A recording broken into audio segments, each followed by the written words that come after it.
Good morning बच्चों। मेरा नाम उमा शंकर डी यादव, मैं खेरवाड़ी बांद्रा स्कूल में कार्यरत हूँ। बच्चों, आप लोग ने अभी तक जो पढ़ा वो विज्ञान से संबंधित था। हमारा परिसर अध्ययन का जो है उसे दो भागों में विभाजित किया गया है, एक परिसर अध्ययन भाग 1 और एक परिसर अध्ययन भाग 2। परिसर अध्ययन भाग 2 में हम लोग ऐसे बने उसके बारे में पढ़े, यानी हमारी उत्पत्ति कहाँ से हुई और हम कैसे कैसे हम लोग ने विकास किया। परिसर अध्ययन 1 में हमारे 2 भाग हैं, उसमें विज्ञान और भूगोल दोनों बच्चों मिक्स है। तो अभी तक हम लोग विज्ञान के बारे में पढ़ रहे थे कि हमारी समस्याएं क्या हैं, उन समस्याओं का हल किस प्रकार से किया जाए और हमारा विद्यालय कैसा है, हमारे लिए नियम कौन से बने हुए, ये सब के बारे में हम जानकारी प्राप्त कर रहे थे। लेकिन आज हम भूगोल के बारे में पढ़ेंगे।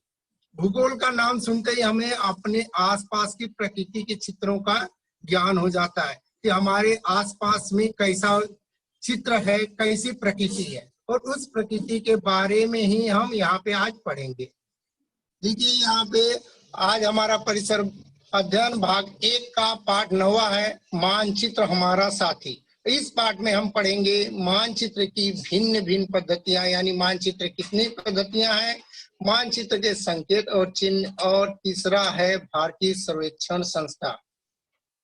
बच्चों, आप लोग अपने परिसर की जमीन देखते हो, जमीन हमारी एक समान ऊंचाई की नहीं होती है, कहीं पे ऊंची और नीची होने के कारण जमीन को विशिष्ट आकार प्राप्त है। जमीन हमारा जो है, देखिए यहाँ पे कहीं पे पहाड़ है तो कहीं पे घाटी है, पठार है, मैदान है, द्वीप है। तो इस प्रकार के हमारे भूरूप का अलग अलग रूप दिया गया है, और इस पाठ में हमें प्रकृति के बारे में सुनते ये सब जहन में हमारे दिमाग में आ जाता है कि हमें ये क्या है, ये देखना है। भूगोल में यही चित्रों को हमें ध्यान में दिया जाता है। अब हम पहले भूगोल पढ़ना है तो उसे हमें अपने प्रकृति के, यानी हमारे परिसर की जो भूरचना है, प्राकृतिक रचना है, उसके बारे में अच्छी तरह से जानकारी होना जरूरी है। इसमें क्या होता है, देखिए हमारा घर बस्ती जो बनी रहती है वो समतल मैदानी भागों में बनी रहती है, मैदानी भागों में बनी रहती है ना बच्चों। तो मैदानी भागों में ये बने रहने के कारण ही हमारा घर समतल रहता है। पहाड़ी क्षेत्रों में बनाएंगे तो हमारा घर समतल रहेगा नहीं रहेगा, वहां पे हमारे घर को गिरने की डर बनी रहती है। अगर आप डिसबैलेंस, अगर ऊंची जगह पे खड़े हो तो आपके एक पैर पे ज्यादा जोर पड़ता है, दूसरे पैर पे कम। तो इसी प्रकार से अगर हम ऐसे घर बनाएंगे तो आंधी तूफान में हमारे घर गिरने को डर रहते हैं। इसके लिए हमारी जो प्राकृतिक रचना है, समतल जगह पे ही घर बनाया जाता है। अब यहाँ पे देखिए बच्चों कि कोई भी चीज है, 1000 शब्दों में हम उसको विवरण दे या उसका वर्णन करते रहे तो वो हमें समझ में नहीं आती है। लेकिन अगर उसे हम अपने वैज्ञानिक ढंग से बताए, छोटे से चित्रों के द्वारा बताए, तो छोटी चीजें हमें दिमाग में हमारे बहुत अच्छी तरह से आ जाती है। यहाँ पे देखिए बच्चों कि हमें छोटी चीज जो है सूक्ष्मदर्शी यंत्र के द्वारा हम ज्ञात करते, जैसे हमारे खून का सैंपल हुआ या कितने सारे कीटाणु उड़ रहे हैं आसमान में, ये सब ज्ञात करने के लिए हम सूक्ष्मदर्शी यंत्र का उपयोग करते हैं। तो सूक्ष्मदर्शी यंत्र से छोटी सी चीज को हमें बड़ा करके दिखाया जाता है और उससे हमें उसके बारे में जानकारी मिलती है। ऐसे ही हमारा ये मानचित्र जो है वो बड़े भूखंड को, जो बड़ा चीज रहता है उसको छोटे में प्रस्तुत किया जाता है, और यही हमारा मानचित्र रहता है। तो हिंदी का शब्द जो मानचित्र है बेटा, मान और चित्र 2 शब्दों से बना हुआ है। मान और चित्र 2 शब्दों से बना हुआ है। इसमें मान का मतलब होता है माप, किसी चीज की माप लेना और उसको माप लेके उसको चित्र आकार देना, स्पष्ट रूप से बोध करना, इसी को हम मानचित्र कहते हैं। ये अंग्रेजी शब्द के मैप शब्द से बना हुआ है, जो कि लैटिन भाषा के मैपा शब्द से लिया गया है, जाने बच्चे। तो ये क्या होता है, भूगोल और मानचित्र का आपस में बहुत ही घनिष्ठ संबंध है। भूगोल और मानचित्र का इतना घनिष्ठ संबंध है जैसे आप विद्यालय जाते हो तो विद्यालय बच्चों से, आप लोगों से है, विद्यार्थियों से है। छोटे बच्चों का संबंध किससे होता है? खिलौनों से। ऐसे ही हमारा भूगोल है, तो भूगोल पढ़ने के लिए मानचित्र की आवश्यकता बहुत ही जरूरी है। अगर मानचित्र में हमें क्या होती है, बड़ी चीजों को भी हम छोटे में दिखा के और अच्छे से उसे समझा सकते हैं। आप लोग ने चौथी कक्षा में पढ़ा था कि मानचित्र की जानकारी, आज से 5000 पूर्व भी मानचित्र बनाया गया था। तो मानचित्र तैयार कब किया गया था, इसका विज्ञान अब तो बहुत विकसित हो चुका है। हमारे पूर्वज भी मानचित्र तैयार करते थे। तो ये जब उन लोग हमारे पूर्वज मानचित्र बनाते थे बच्चों, तो उस समय वे प्राणियों की खाल हुई, हड्डियां हुई, मिट्टी या पत्थर की स्लेट इत्यादि का उपयोग करते थे। मैंने आप लोग को बताया कि ये देखो मेसोपोटामिया नामक इन लोग थे, ये साइरिया के रहने वाले। इन लोग ने 5000 वर्ष पहले एक प्रदेश अस्तित्व में आया था और उनको इन्होंने क्ले मिट्टी, आप लोग देखो चित्र बनाते हो क्ले मिट्टी का, उससे इन्होंने चित्र बनाया था। आपको देखिए बगल में दिख रहा है, क्ले मिट्टी से इन्होंने चित्र बनाया था। अब ये बताइए मुझे कि मानचित्र की आवश्यकता क्यों हुई? मानचित्र की मानव को अपने मानचित्र की आवश्यकता इसलिए हुई कि उस समय सबको एक दूसरे पे सत्ता स्थापित, एक दूसरे पे अपना हक जमाना था, उन्हें उससे राजस्व जमा करना था। इसके लिए युद्ध करने के लिए वो युद्ध में नकाशे का ज्यादा उपयोग करते थे। किसी भी जगह का युद्ध अगर जीतना है तो वहां की जानकारी, भूरचना, प्राकृतिक रचना की गहरी जानकारी होना बहुत ही आवश्यक है। ऐसे ही भारत के अलग अलग जगहों के लोगों ने इसकी जानकारी प्राप्त करने की कोशिश की। यानी तो पृथ्वी के सतह से किसी स्थान के नगर, देश, पर्वत, नदी आदि की स्थिति का हमें सही पैमाने पे कागज पे लघु रूप देने को ही हम क्या कहते हैं? मानचित्र कहते हैं बेटा। आजकल तो मानचित्र देख रहे हो, धरती ही नहीं, धरती की सतह तक सीमित नहीं रह गया, ये तो अब चंद्रमा और मंगल ग्रह पे भी पहुंच गया है। आप लोग को देख रहे हो, सैटेलाइट से भेजा जाता है ये सबका चित्र।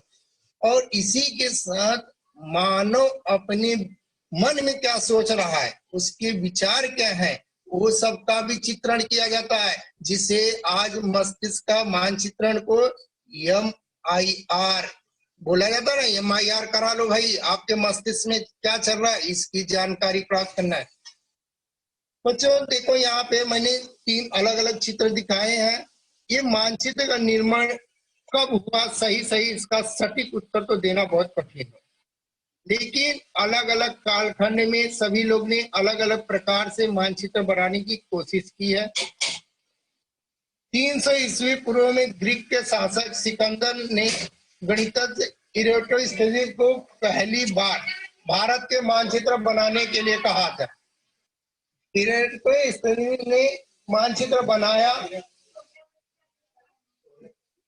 और उसको इन्होंने, ये पहला चित्र देखिए, इसमें इन्होंने बनाया, उतना सटीक ना बना। तो इसके बाद टॉलमी नामक एक भारत का चित्र निर्मित करने वाले आए, उन्होंने उसको कुछ और बेहतरीन ढंग से बनाने की कोशिश की। इसमें क्या हुआ बच्चों कि इन्होंने जब ये चित्र बनाया तो उतना क्लियरिटी नहीं आई। इसके बाद 18वीं शताब्दी में विलियम लैम्पटन, अंग्रेजों ने भारत में शासन करना आरंभ किया।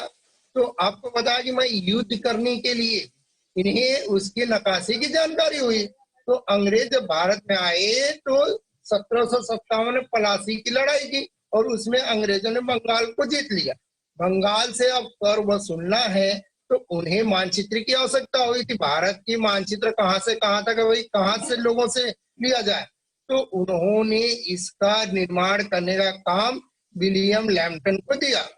विलियम लैम्पटन लगातार 18 साल तक इस चित्र को बनाने, भारत का नकाशा बनाने की कोशिश किए, लेकिन उन्होंने सिर्फ 1/3 हिस्सा ही बना सके। इसके बाद भारत का नकाशा बनाने के लिए जॉर्ज एवरेस्ट को नियुक्त किया गया।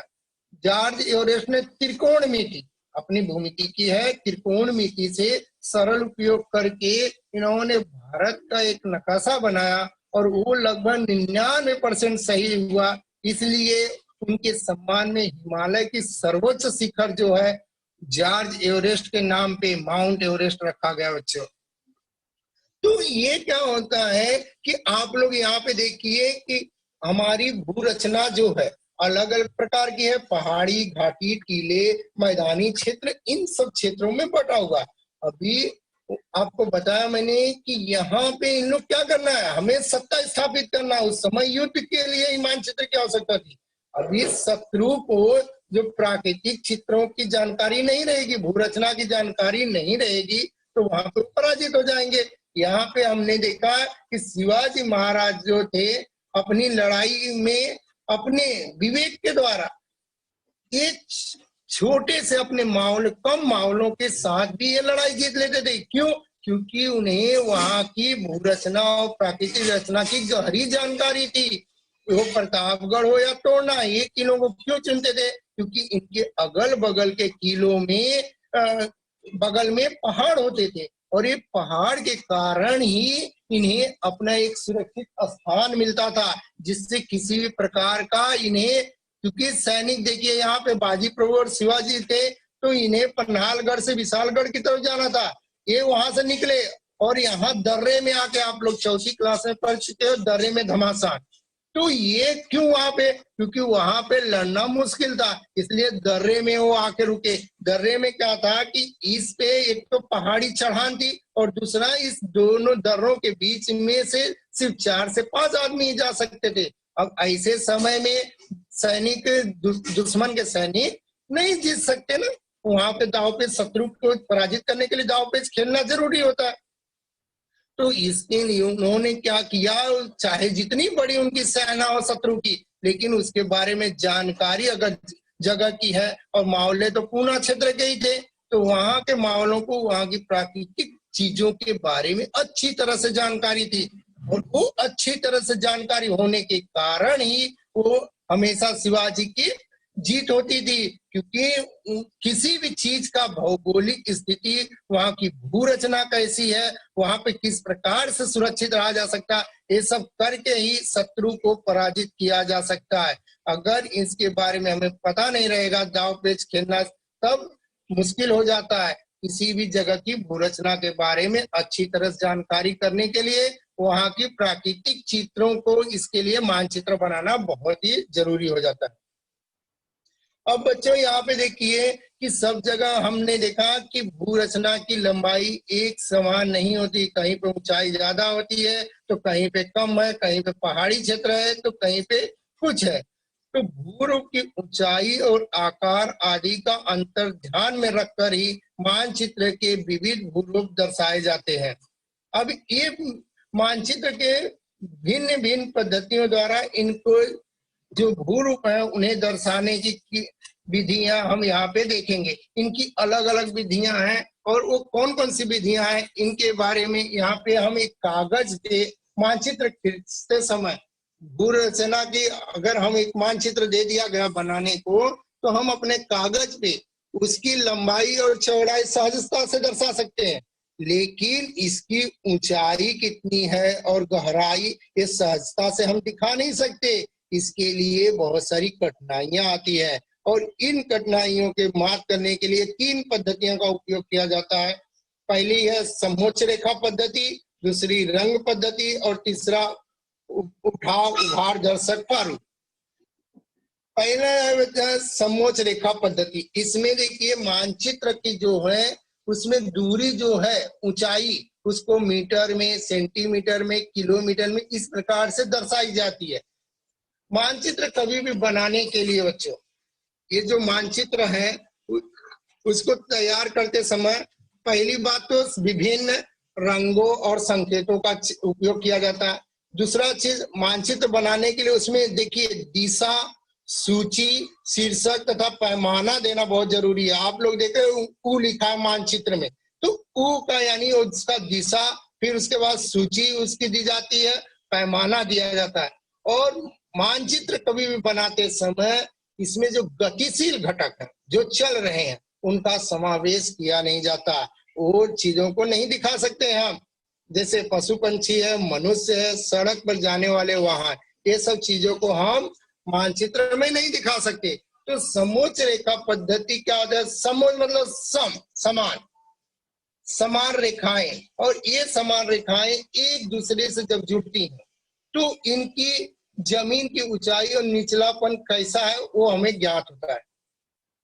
अब जमीन की ऊंचाई कैसे नापेंगे? जमीन की ऊंचाई जो नापना है वो समुद्र की सतह से नापा जाता है। समुद्र का सतह से उसकी कैसी है, समान ऊंचाई वाले। अब यहाँ पे देखेंगे आप तो देखिए, यहाँ ऊपर वाले चित्र में मैंने दिखाया है कि समुद्र की सतह यानी एक नीचे सी लाइन है और उसके ऊपर धीरे धीरे उसका नाप दिया गया है कि वो मीटर में कितना मीटर ऊपर तक है।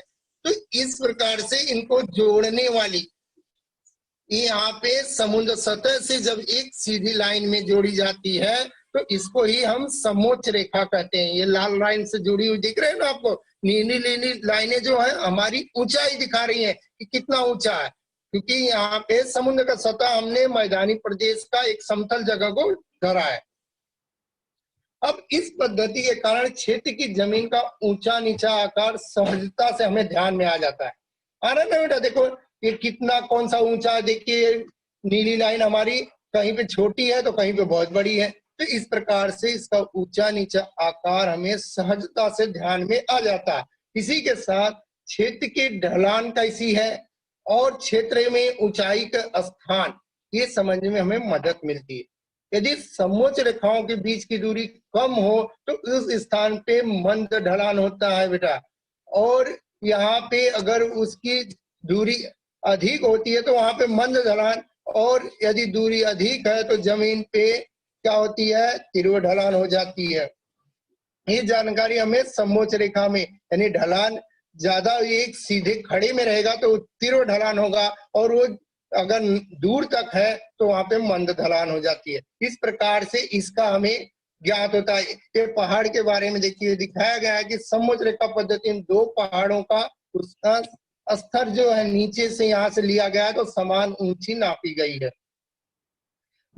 इसके बाद है दूसरा बेटा रंग पद्धति। सेम वैसे ही जैसे समोच्च रेखा पे आधारित पद्धति है ये, लेकिन इसमें क्या होता है? रंग विविध प्रकार के हम रंग भरते हैं और रंगों के द्वारा ही हम इस पद्धति के बारे में जानकारी प्राप्त करते हैं। प्रत्येक रंग ऊंचाई के अनुसार निश्चित किया जाता है। इसमें जैसे जल वाले भाग हैं तो उनको नीले रंग में दिखाया जाता है, और जमीन है तो उसको गहरा हरा रंग, और उससे अधिक ऊंचाई पे जाओगे तो हल्का हरा रंग, और उससे और अधिक ऊंचाई पे जाओगे तो पीला रंग।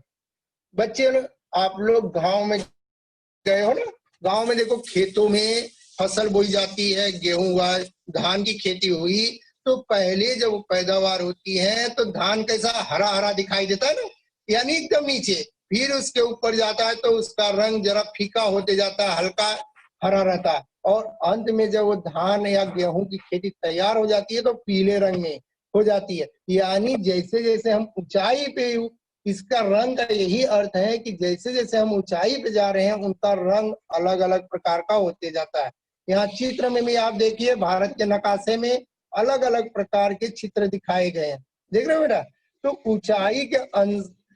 ऊंचाई का जो अंतर रहता है उसी के अनुसार रंग संगति होने वाला परिवर्तन भी हमें ध्यान में आता है। सर्वोच्च रेखाओं के बीच उपयोग में लाए गए रंगों के कारण भू रचना में अंतर हमें तुरंत ध्यान में आ जाता है। अगर ये अलग अलग रंग नहीं दिखा दिया जाए, एक ही रंग दिखा दिया जाए तो यहाँ का भू रूप कैसा वो हमें समझने में बहुत ही परेशानी होती है।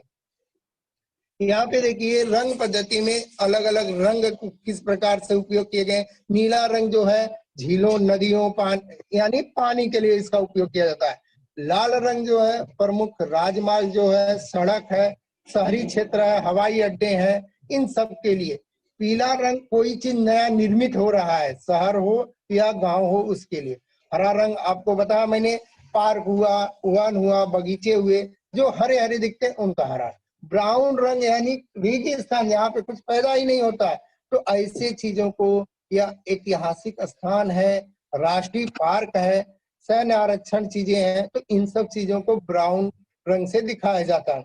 काला रंग तो आप लोग देखते ही बच्चों, सड़क है, रेल मार्ग है, राजमार्ग है या पुल है, तो इनको हम काले रंगों से दिखाते हैं। बैगनी राजमार्गों हुआ, कोई मूल सर्वेक्षण की मानचित्र से जुड़ी सुविधाएं हुई, तो उनको बैगनी रंग से हम दिखाते हैं। तीसरा हमारा है उठाव उभार दर्शक प्रारूप। ये चित्र बच्चों ध्यान से देखिए, यहाँ पे कि सब हरे हरे दिख रहे हैं, लेकिन बीच बीच में हमें काला रंग दिखाई दे रहा है, दिख रहा है ना। तो ये काला रंग यानी यहाँ पे इतना गहरा है, जहाँ पे हल्का काला है वहां पे कम गहरा है, लेकिन जहाँ पे एकदम डार्क काले रंग में दिखाई दे रहा है, गहरा घने काले रंग में दिखाई दे रहा है, वहां पे वो जमीन बहुत ही गहरी है। और ये एक आधुनिक पद्धति है, ये सैटेलाइट द्वारा कृत्रिम उपग्रहों की मदद से ली जाती है। इसकी कृत्रिम उपग्रहों से जो जानकारी भेजी जा रही है, वो मानचित्र उसी के आधार पर हमारा बनाया जाता है।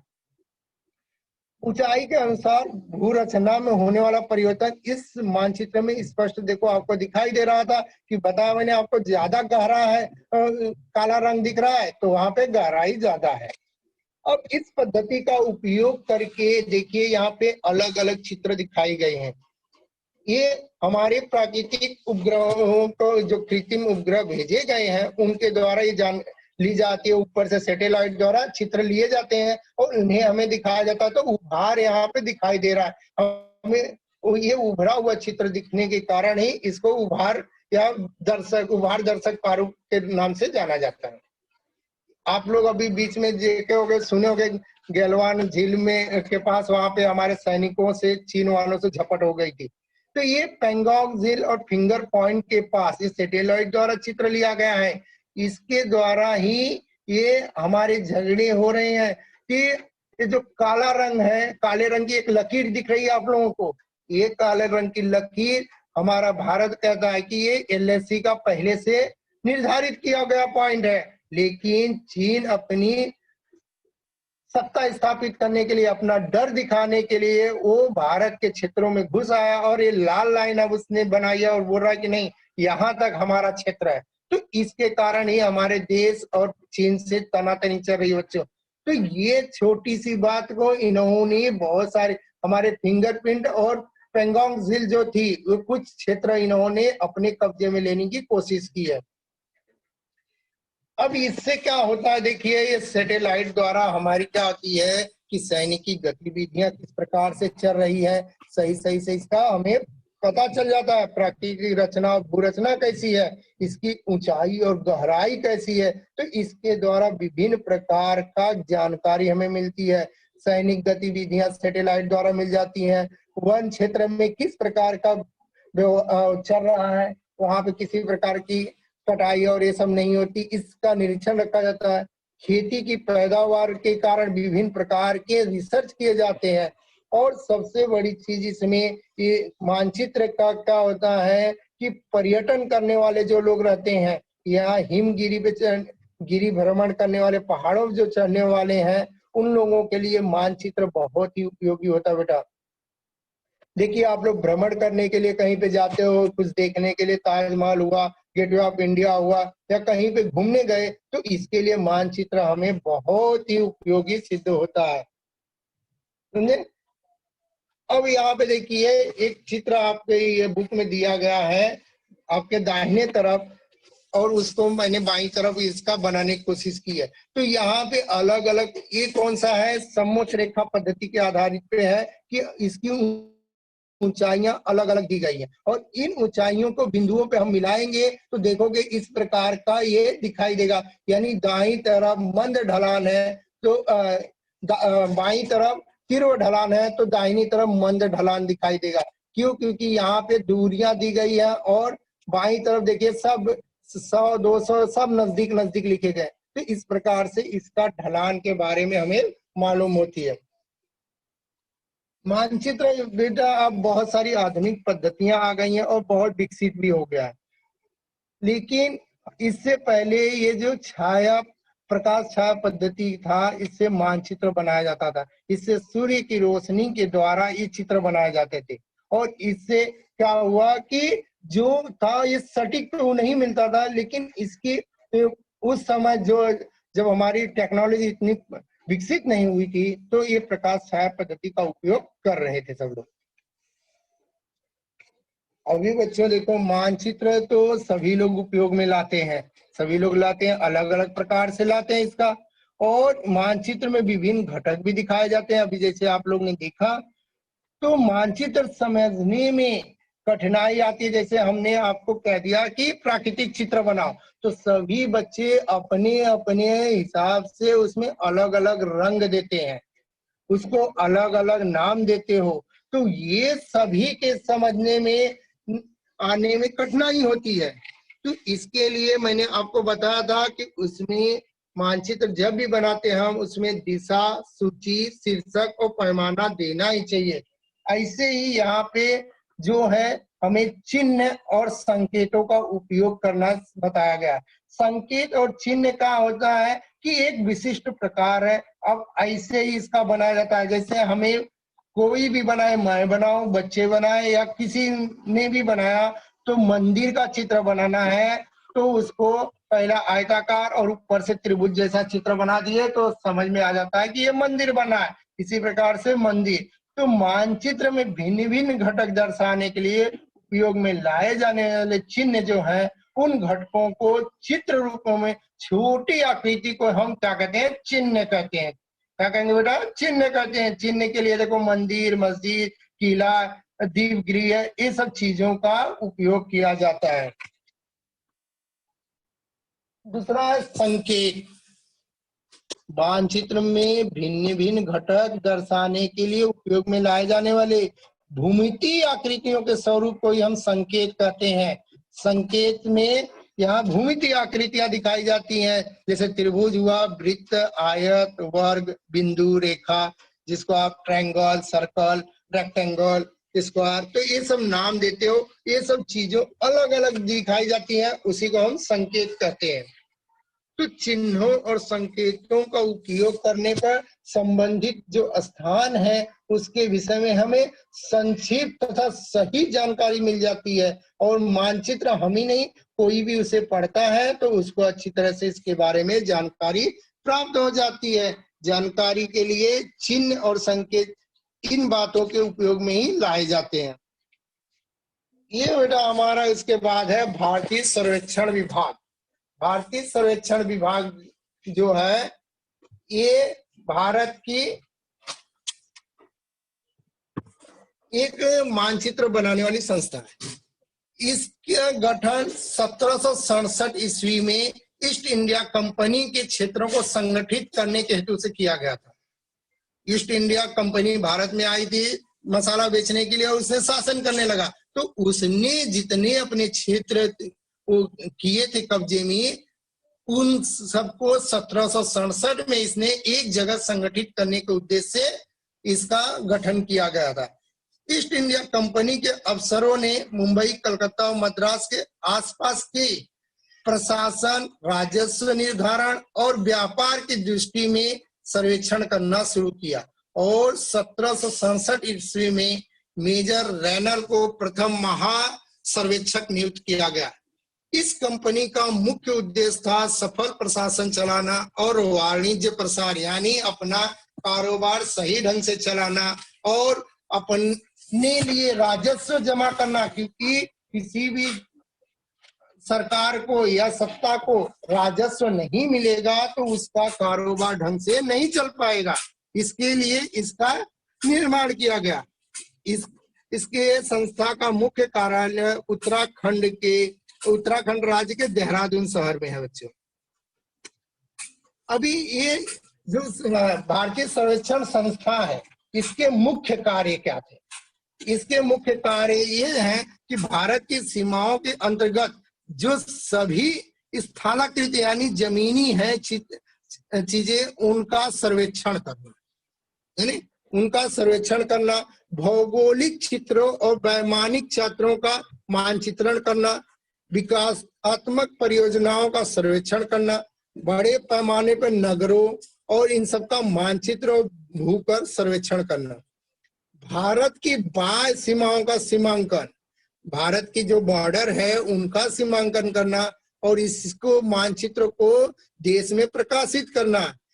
इसके साथ ही अंतरराज्यीय, हमारे भारत के अंदर बहुत सारे राज्य है ना, उन राज्यों की सीमाओं का सीमांकन करना है। तो ये सब चीजें ये भारतीय सर्वेक्षण विभाग हमारा करता है। भारतीय सर्वेक्षण संस्था ने मानचित्र तैयार करने के लिए कुछ चिन्ह और संकेत बनाए बच्चों। यहाँ पे देखिए पीओ मतलब क्या है, डाक कार्यालय, पोस्ट ऑफिस। एक कांटे जैसा चित्र है, उसको बंदरगाह यानी जहाँ पे पानी की जहाज रुकती है। दीपगिरी है, किला, शमशान भूमि के लिए देखिए 3 वक्र चित्र बना और अंतरराष्ट्रीय सीमा। इसी प्रकार से इन्होंने युद्ध भूमि यानी लड़ाई के लिए देखो यहाँ पे 2 तलवारों का चित्र दिया।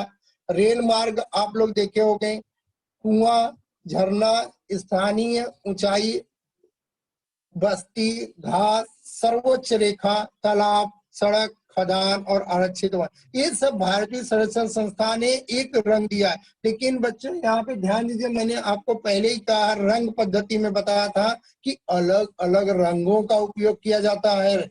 चित्र बनाने में अलग अलग रंगों का उपयोग किया जाता है। तो अलग अलग रंग देखिए यहाँ पे, कुआं और खदान दोनों को एक वृत्त के जैसे यानी उसको गोल में बनाया, लेकिन दोनों का रंग अलग है। हमने पढ़ा थी जो भी पानी की चीजें, झरना हुआ, कुआं हुआ, समुद्र हुआ, तो उसे किस में दिखाएंगे, नीले रंग में। और खदान, खान यानी कोयले की चीजें हैं, तो इसको काले रंग में दिखाया गया है। झरना भी है तो देखिए उसमें पानी होता है, लेकिन यहाँ झरने को देखिए किस कलर में दिखाया गया है, नीले रंग में दिखाया गया। तो प्लस का आप लोग कभी कभी देखे होंगे, एम्बुलेंस पे भी प्लस का चिन्ह रहता है, धन का चिन्ह बना रहता है ना, उसमें और इसमें ये फर्क है कि ये पानी है, पानी के लिए नीला रंग। और आप लोग एम्बुलेंस में देखे होंगे, जो अस्पताल की गाड़ियां होती है अस्पताल में, उसपे देखिए धन के चिन्ह में लाल रंग बना रहता है। तो ये अलग अलग चित्रों का अलग अलग रंग ये हमारे भारतीय सर्वेक्षण संस्था ने बनाया है, जिसे देख के हमें उसके ज्ञान हो जाता है। अब यहाँ पे देखिए, ये आप लोग चित्र हमेशा अपनी पाठशाला में देखते हो, एक पेंसिल है, उस पे एक लड़का और एक लड़की बैठे हैं, दिख रहा है ना बच्चों। तो ये इसमें क्या इसका मतलब है, यहाँ पे ये है, इसके नीचे एक आप टीवी देखते हो वो भी दिखाई देता है। आप कहीं बाहर घूमने गए और स्वच्छता गृह के बाहर में ऐसे चित्र बने रहते हैं। अभी आप लोगों को मैंने बताया कि अस्पताल और वहां पे झरने के चित्रों में देखिए यहाँ पे फर्क है। फिर एक त्रिभुज में एक बच्चा दौड़ते हुए दिखाई दे रहा है और 2 बच्चे पढ़ते हुए भी दिखाई दे रहे हैं। तो इनका क्या मतलब है, इनका ये मतलब है कि ये सर्व शिक्षा अभियान का चित्र है, इसमें सब पढ़े सब बढ़े, ये वाली चित्र दिखाई गई है। दूसरा हमारे टीवी का दूरदर्शन जो है, इसका ये लोगो है, इसमें ये दिखाई देता है। आप लोग स्वच्छता गृह के पास जाते होंगे तो वहां पे ये 2, एक पुरुष और एक स्त्री का चित्र बना रहता है स्वच्छता गृह के पास। अस्पताल में या एम्बुलेंस पे ये चित्र बने रहते हैं आपके धन के चिन्ह। पाठशाला रहती है तो वहां पे एक गड़ा रहता है चिन्ह जैसा, उस त्रिभुज में एक बच्चा दौड़ते हुए दिखाया देता है, यानी वहां पे गाड़ी जो चलाने वाले हैं, वाहन चालक हैं, उनको रुकने के लिए ये चित्र दिखाया जाता है कि यहाँ पे पाठशाला है, आप लोग अपनी गाड़ियां धीमे चलाइए, क्योंकि बच्चे जो है छोटे नटखट होते हैं और वो दौड़ते ही रहते हैं। तो इसके लिए आप अपनी स्कूल के पास में ये ऐसे चित्र बने रहते हैं। और ये अंतिम चित्र है आपकी बाल भारती बुक का, इसमें यानी सब बच्चे पढ़े सब आगे बढ़े। जैसे सर्व शिक्षा अभियान का था, ये बाल भारती उसके पहले ये चित्र बना था और इसमें हर बच्चों को पढ़ के आगे बढ़ने के लिए ज्ञान देने की बात कही गई थी। यहाँ पे भी कुछ चित्र दिए गए हैं, उनके हमें अर्थ लिखकर जसवीर और मनजीत हैं, इन लोगों को बहुत सारी परेशानियां हो रही हैं, उन्हें हमें मदद करना है। जसवीर और मंजीत को ये शिक्षक ने दे दिया और बोला कि इसे बना के लाइए, किस चीज का चित्र है, और उसके बाद आप ये भी बताइए कि ये संकेत है या चिन्ह है।